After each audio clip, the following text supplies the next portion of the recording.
The death of an emperor would awaken the fury of an empress. Only weeks earlier, Rhagaea and Garios had pledged to stand together against the growing rebellion. Unbeknownst to her, that alliance now lay in ruins. The Western army had been destroyed at the Scarlet Hills. The Emperor's heir was dead. And before the West could even recover, Emperor Garios himself had been murdered inside his own throne room. As the Southern Imperial army stood outside the Aserai city of Husen Fulk, the news reached Rhagaea at last. She would not mourn, but someone would pay for those deaths. A messenger carried the news that would change the course of the war. Outside the walls of Husen Fulk, a lone soldier ran through the Imperial ranks until he reached the Empress. He dropped to a knee without hesitation. My Empress, the Western army has been destroyed. Rhagaea's expression never changed. The rebel Crota lured them into a trap. The Horse Lord's horde joined him. Lord Apis is dead. Crota himself killed Thephalos in battle. The messenger drew a slow breath before speaking again.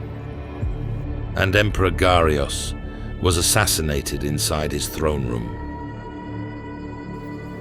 For a single moment, the battlefield fell silent. Rhagaea turned toward the city. The Aserai marched beside the men who did this. Her voice was cold. Burn it. Rhagaea did not ask for the city's surrender. She ordered its destruction. Aserai catapults answered first, hurling massive stones into the advancing Imperial ranks. Fire pots followed close behind, bursting among the siege crews and setting men ablaze where they stood. Some never escaped the flames, dying beside the very trebuchets they had been ordered to protect. The Southern engineers answered with relentless precision. Trebuchet after trebuchet launched great stones toward the city, shaking the walls of Husen Fulk with every impact. The defenders struck back.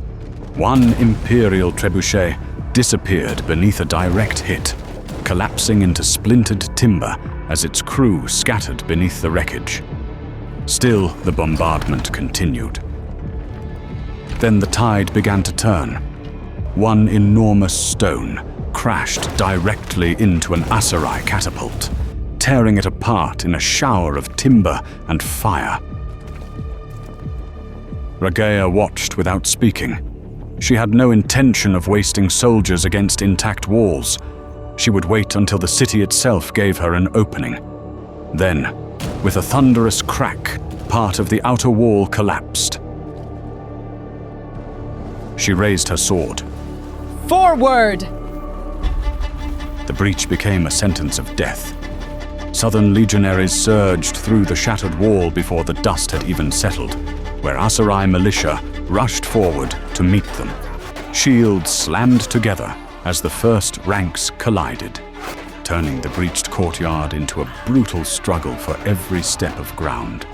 The militia fought with desperate determination, but discipline prevailed. One by one, the defenders were cut down. Before the Imperials could press deeper into the city, another wave of Aserai warriors charged from the streets beyond, throwing themselves into the fight in a final attempt to halt the advance. Above them, archers lined the battlements, filling the sky with arrows as volleys rained into the courtyard below. Men fell from the walls while others collapsed where they stood, struck down before they could even raise their shields. Still, the Aserai refused to yield. But courage alone could not stop the Southern Empire. The defenders were slowly driven back through their own streets until Imperial banners finally rose above Husen Fulk. By sunset, the city belonged to Rhagaea. The battle was over, but Rhagaea was not finished. Smoke drifted through the ruined courtyard as Imperial soldiers gathered the few survivors they could find. Only 5 remained. Surrounded by the bodies of their countrymen, they were forced before the Empress and the victorious Southern Army. Rhagaea studied each of them in silence. What do we have here? Survivors, my Empress. Her expression never changed. Very well. She nodded toward the prisoners. Take them alive. I have questions. The remaining prisoners were dragged away beneath heavy guard as the gates of Husen Fulk were thrown open to the Southern Empire. For the city, the battle had ended. For its captives, this was only the beginning. The fires of Husen Fulk burned long into the night. While the Southern Empire celebrated another victory, the Western Empire faced a far greater crisis. Emperor Garios was dead.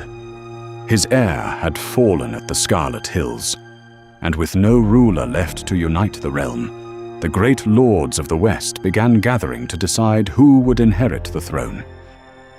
Some believed the Imperial bloodline should endure. Others argued that only a strong commander could hold the empire together. None of them yet realized that the decision might soon be taken from them. Far to the north, the band of rebels were already on the move. Their banners marched steadily south toward an empire that no longer had an emperor.